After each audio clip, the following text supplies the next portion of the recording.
Hi friends, स्वागत है आप सभी का अमेजिंग हिस्ट्री चैनल में। मैं हूं आपका दोस्त स्मित प्रजापति और आज मैं आपको बताने जा रहा हूं कि आखिरकार भगवान विष्णु को ही बार बार धरती पर जन्म क्यों लेना पड़ता है।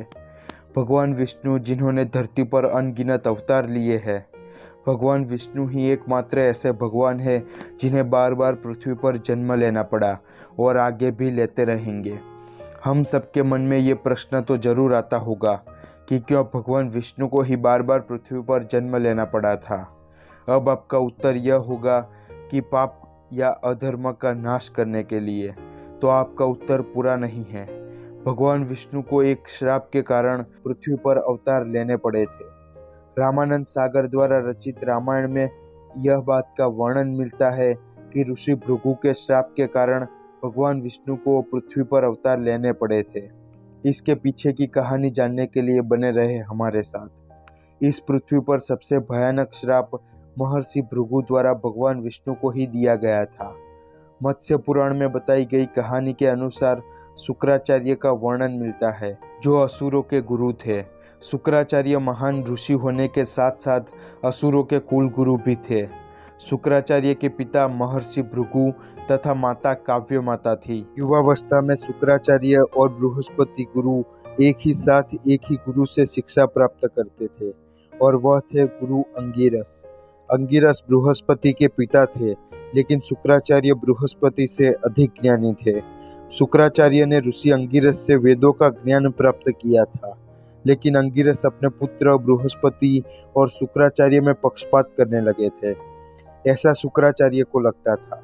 तब शुक्राचार्य ने ऋषि गौतम से शिक्षा प्राप्त करनी शुरू कर दी। तब इंद्रदेव के पक्षपात के कारण बृहस्पति देवताओं के गुरु बन गए और शुक्राचार्य ने असुरों का पक्ष लेना शुरू कर दिया था। शुक्राचार्य देवराज इंद्र और देवताओं से अपने साथ हुए पक्षपात का बदला लेना चाहते थे, लेकिन तब असुरों का देवताओं को हराना असंभव था। तब कई युद्ध हुए, लेकिन असुरों को हार का स्वाद चखना पड़ा था। इस बात से शुक्राचार्य काफी निराश हुए। तब उन्होंने भगवान शिव की शरण लेनी चाहिए। वह भगवान शिव से मृत्यु संजीवनी स्तोत्रम प्राप्त करना चाहते थे, जिससे असुर अजय हो जाए और अगर कोई असुर मारा भी जाए तो वे अपने मंत्र से उसको जीवित कर पाए और इस तरह वे देवताओं से अपना बदला लेने में सफल हो जाए। शुक्राचार्य ने सभी असुरों को अपने पिता महर्षि भृगु के आश्रम में शरण लेने के लिए कहा और स्वयं भगवान शिव को प्रसन्न करने के लिए तपस्या में लीन हो गए। इस बात का फायदा उठाते हुए देवताओं ने असुरों पर हमला कर दिया। उस समय आश्रम में ऋषि भृगु हाजिर नहीं थे, जबकि उनकी पत्नी काव्य माता वहीं पर थी। तब असुर अपनी सुरक्षा के हेतु से काव्य माता की शरण में चले गए।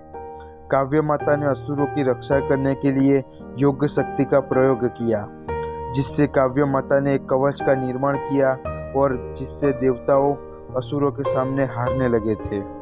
तब देवता भयभीत हो गए और उन्होंने भयभीत होकर भगवान विष्णु के शरण में जाने का निर्णय किया। अब सभी देवता भगवान विष्णु के पास पहुंचे और उनसे सहायता मांगने लगे थे।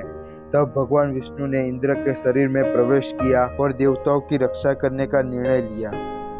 विष्णु भगवान को देवताओं की सहायता करते हुए देख काव्य माता काफी क्रोधित हो चुकी थी और उन्होंने विष्णु भगवान को चेतावनी दी कि अगर वे इंद्र को नहीं छोड़ते हैं तो वे जलकर भस्म हो जाएंगे।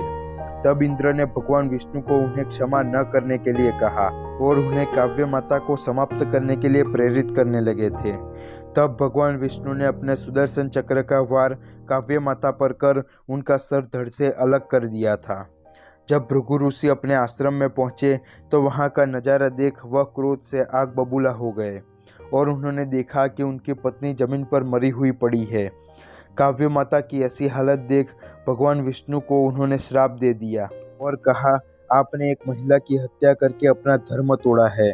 और तब ऋषि भृगु ने भगवान विष्णु को पृथ्वी पर नश्वर संसार में जन्म लेने और मृत्यु के कई दर्द भुगतने का श्राप दिया था और इसी कारण भगवान विष्णु को पृथ्वी पर जन्म लेना पड़ा और सारे सांसारिक दुखों को भुगतना पड़ा था। यह सब उन्हें काव्य माता को मृत्यु की पीड़ा देने के लिए करना पड़ा था।